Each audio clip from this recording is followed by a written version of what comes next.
पूरी दुनिया में और पूरे भारत में भगवान राम सभी के आराध्य हैं। भगवान राम और उनके नाम का जप आज हर कोई करता है। चलिए एक बार मैं आपको दोहरा देती हूँ। 22 जनवरी 2024 का वो दिन जब हर किसी की आंखों में सिर्फ भगवान रामलला की एक दृश्य पाने के लिए उनकी आंखें झलक पड़ी थी।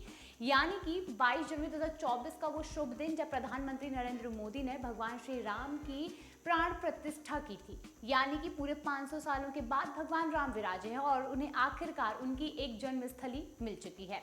उस दिन बड़ा से बड़ा कोई भी व्यवसायी, कोई भी अभिनेता, कोई भी इंसान, पूरी भीड़ अयोध्या में देखने को मिली थी। यानी कि हर किसी की आंखें नम थी, हर कोई रो रहा था, वो भी खुशी के आंसू थे। आपको बता दें, इस खुशी से पहले लोगों ने कई बार रोकर भी ये चीज़ों को सहा है। यानी कि आपको बताते हैं कि अयोध्या का जो इतिहास था वो इतना ज़्यादा डरावना था कि शायद आप भी सुनेंगे तो आपकी आंखों से भी आंसू आ सकते हैं। आज हम ऐसी बात करेंगे जैसे कि आप सभी जानते हैं कि जो कार सेवक थे, यानी कि 6 लाख से अधिक कार सेवकों ने अयोध्या पहुंचकर मस्जिद के ऊपर चढ़कर झंडा फहराया था, क्योंकि वो राम नगरी है, वहां पर राम का होना बहुत ज़रूरी है, जिसके लिए कई लोगों ने अपनी जान गंवाई थी।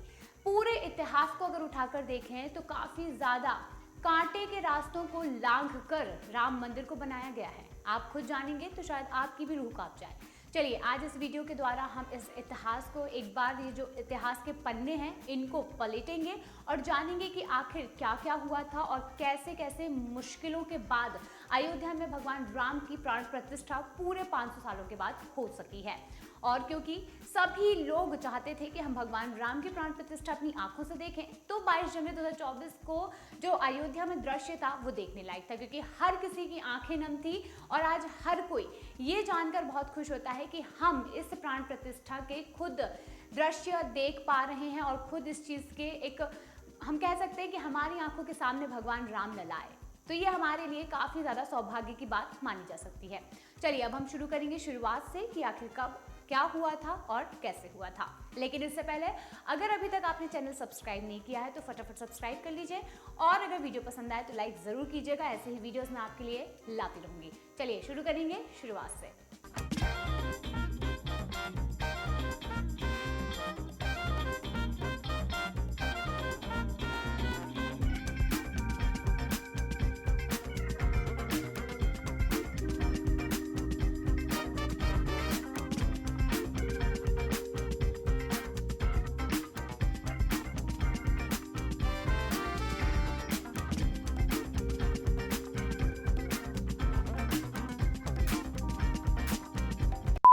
अयोध्या नगरी कितनी पुरानी है, क्या आप इसका अंदाजा लगा सकते हैं? भारतीय वेदों और शास्त्रों में भी अयोध्या का जिक्र मिलता है। अथर्ववेद में भी इस नगरी का साक्ष्य मिलता है और हमारी मान्यताओं में अयोध्या नगरी हमेशा ही श्री राम की जन्मभूमि रही है। अयोध्या का धार्मिक इतिहास तो हमने रामायण में पढ़ा है, लेकिन इसके इतिहास का एक पन्ना विवादित रहा है। जी हाँ, हम बात कर रहे हैं बाबरी मस्जिद और इससे जुड़ी घटनाओं की। इस वक्त पूरा भारत श्री राम की मूर्ति की प्राण प्रतिष्ठा को लेकर खुशियों में सारोबोर है। ऐसे में क्यों ना इतिहास की गलियारों में एक बार घूम लिया जाए। आज हम उन तारीखों की बात कर रहे हैं जिन्होंने मौजूदा समय में राम मंदिर का स्वरूप निर्धारित करने में काफी मदद की है। अधिकतर लोगों को ये लगता है कि यह विवाद 70 सालों से चला आ रहा है, लेकिन इसकी नींव असल में 16वीं सदी में ही रखी गई थी। हालांकि उससे पहले भी अयोध्या नगरी में मंदिर और मस्जिद के विवाद रहे हैं, लेकिन आधुनिक इतिहास को हम साल 1528 से ही देख सकते हैं। अयोध्या का विवाद बाबरी मस्जिद से घिरा हुआ है। इसकी शुरुआत हुई साल 1528 में, जब बाबर के सेनापति मीर बाकी ने अयोध्या में बाबरी मस्जिद बनवाया। इस मस्जिद को मुगल काल की एक महत्वपूर्ण मस्जिद माना जाता था। वैसे बाबरी मस्जिद का मॉडर्न दस्तावेजों में भी जिक्र है, जैसे साल 1932 में छपी किताब अयोध्या ए हिस्ट्री में भी बताया गया है कि मीर बाकी को बाबर ने ही हुक्म दिया था कि अयोध्या में राम जन्मभूमि है और यहाँ के मंदिर को तोड़कर मस्जिद का निर्माण करवाना होगा। बाबर के सिपाही द्वारा बनाई गई इस मस्जिद का नाम बाबरी रख दिया गया। हालांकि इसे लेकर अभी भी विवाद चलता रहता है। बाबरी मस्जिद को मंदिर तोड़कर ही बनाया गया था, लेकिन कई किताबें इसका जिक्र जरूर करती हैं कि मंदिर की सामग्री से ही मस्जिद का निर्माण शुरू किया गया था।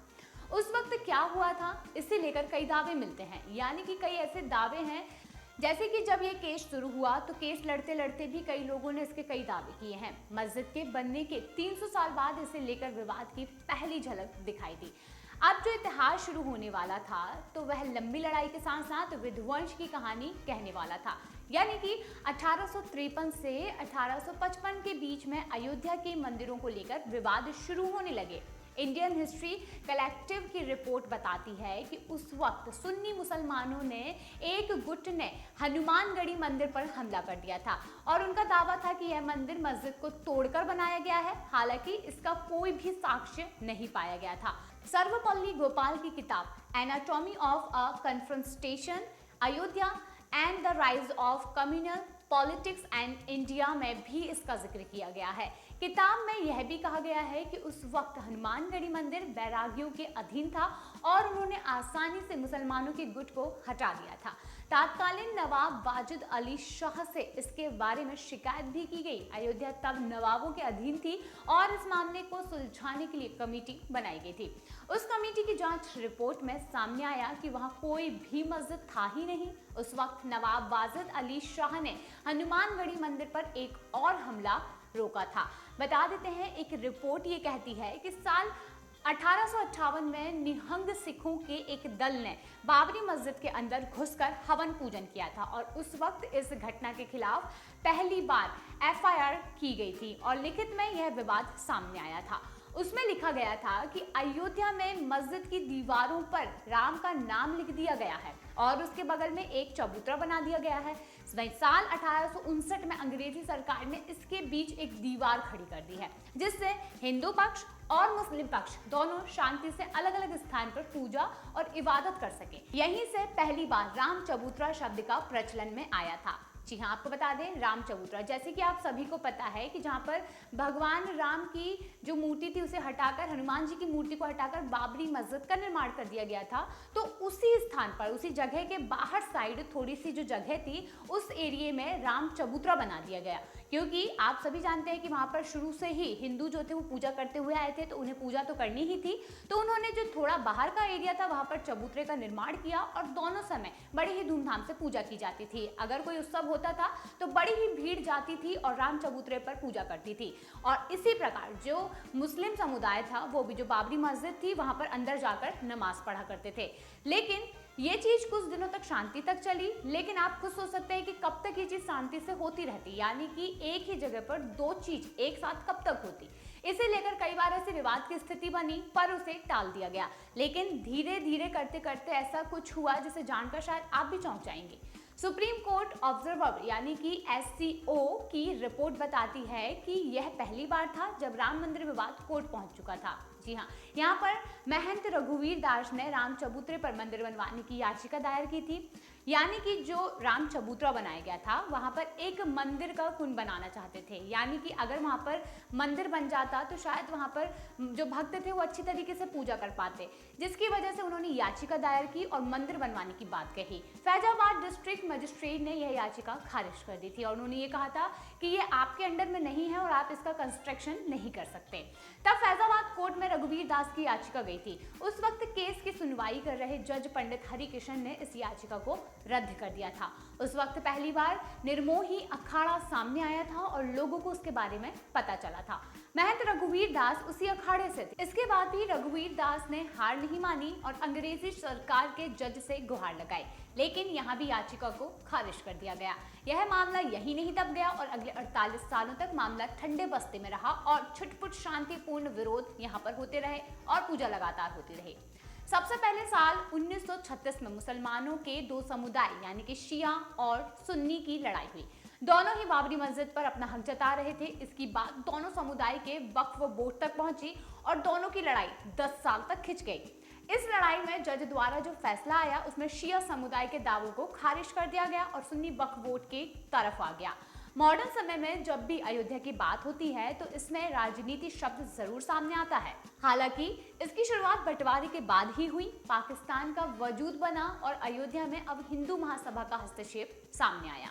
कृष्णा झा और धीरेन्द्र के झा की किताब अयोध्या, द डार्क नाइट सहित कई किताबें इस बारे में कहती हैं कि 1947 का अंत होते होते हिंदू महासभा द्वारा एक मीटिंग रखी गई थी जिसमें बाबरी मस्जिद पर कब्जे की बात कही गई थी। इसके बाद के चुनावों में पहली बार कांग्रेस पार्टी ने राम मंदिर को मुद्दा बनाया था। कांग्रेस के इस मुद्दे के बाद कोई और पार्टी कहीं टिक नहीं पाई और फैजाबाद में भी कांग्रेस जीत गई। अब तक हालात काफी खराब हो चुके थे। गाहे बगाहे खबरें आती रही कि हिंदू पक्ष ने बाबरी मस्जिद पर कब्जा कर लिया है, लेकिन अब तक ऐसा नहीं हुआ था। वहां के हालात को सुधारने के लिए कानूनी मदद ली गई, लेकिन साल 1949 की एक रात वहां पर राम मूर्ति मिलने का दावा किया गया, जिसके बाद हिंदू पक्ष जो था वो बस एक और अड़ गया कि यहाँ पर साक्षात भगवान राम की मूर्ति आई है, यानी कि साक्षात भगवान राम आए हैं। लेकिन जो मुस्लिम पक्ष थे उनका ये साफ तौर पर कहना था कि हिंदू पक्ष ने यहाँ पर मूर्ति जानबूझकर रखी है।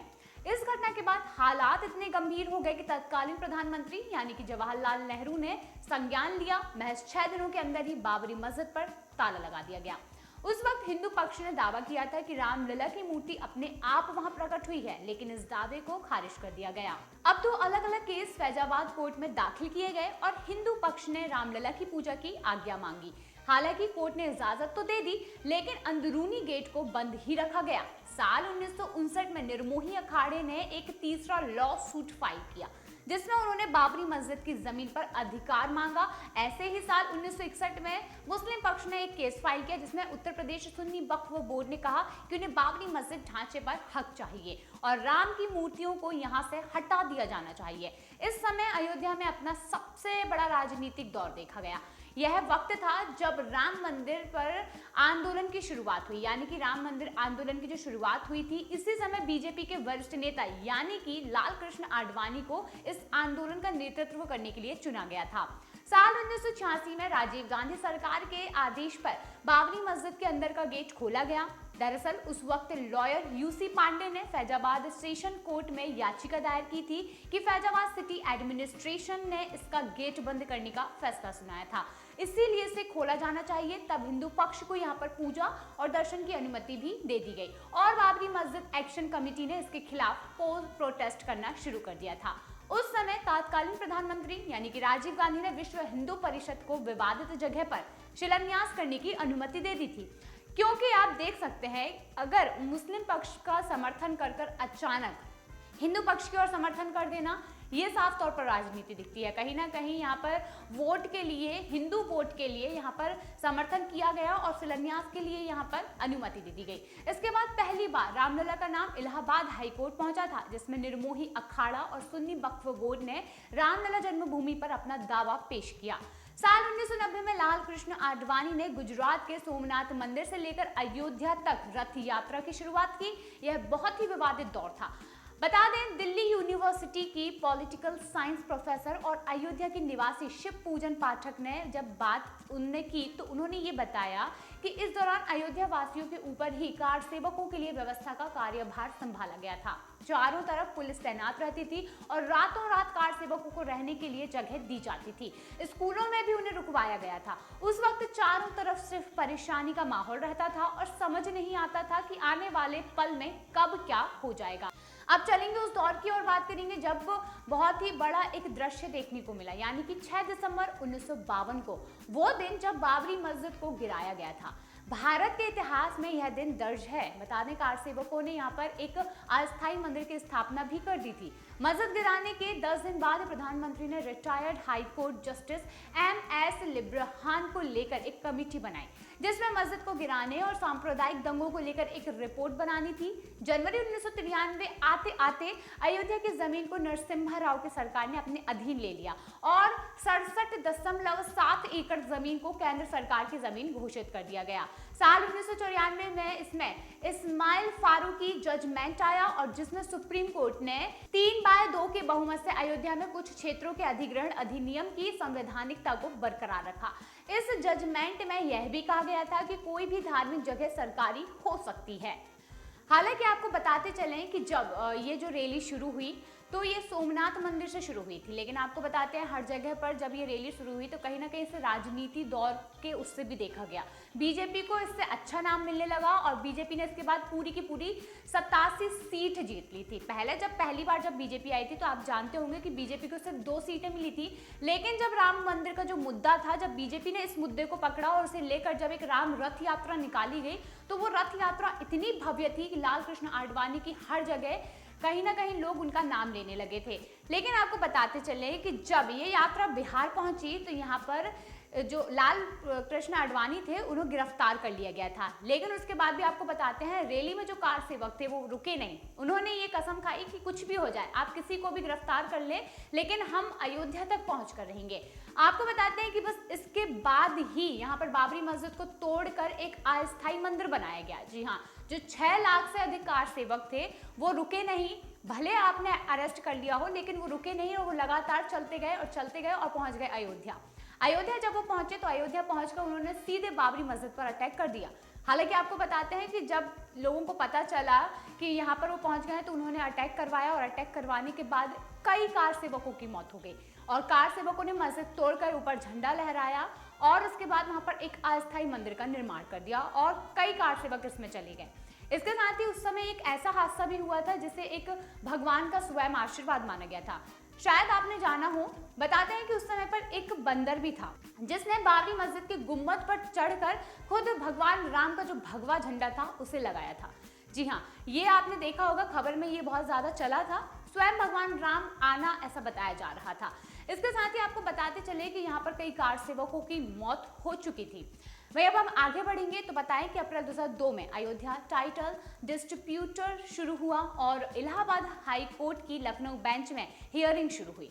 अगस्त 2003 में ASI archaeological survey of India ने मस्जिद वाली जगह पर खुदाई शुरू की और यह दावा किया कि इसके नीचे 10वीं सदी के मंदिर के साक्ष्य पाए गए हैं।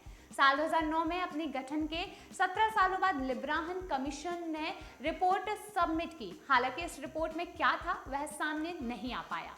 अब तक अयोध्या की जमीन को हर पक्ष अपने लिए मांग रहा था, लेकिन इलाहाबाद हाई कोर्ट ने जमीन को 3 हिस्सों में बांट दिया और इसके तहत 1/3 हिस्सा निर्मोही अखाड़ा को, 1/3 हिस्सा सुन्नी वक्फ बोर्ड को और 1/3 हिस्सा रामलला विराजमान को दिया गया। इसके साथ ही इस फैसले ने पूरे देश में विवादों को जन्म दे दिया। इसके खिलाफ एक बार फिर से याचिका दायर हुई और साल 2011 में सुप्रीम कोर्ट ने इलाहाबाद हाई कोर्ट की रूलिंग को रोक दिया। सुप्रीम कोर्ट ने इस हियरिंग को लेकर कहा कि इलाहाबाद हाई कोर्ट का जजमेंट अजीब है क्योंकि तीनों में से किसी भी पार्टी ने इसके लिए गुहार नहीं लगाई थी। साल 2017 आते आते चीफ जस्टिस खैहर ने तीनों पार्टी को आउट ऑफ कोर्ट सेटलमेंट के बारे में कहा।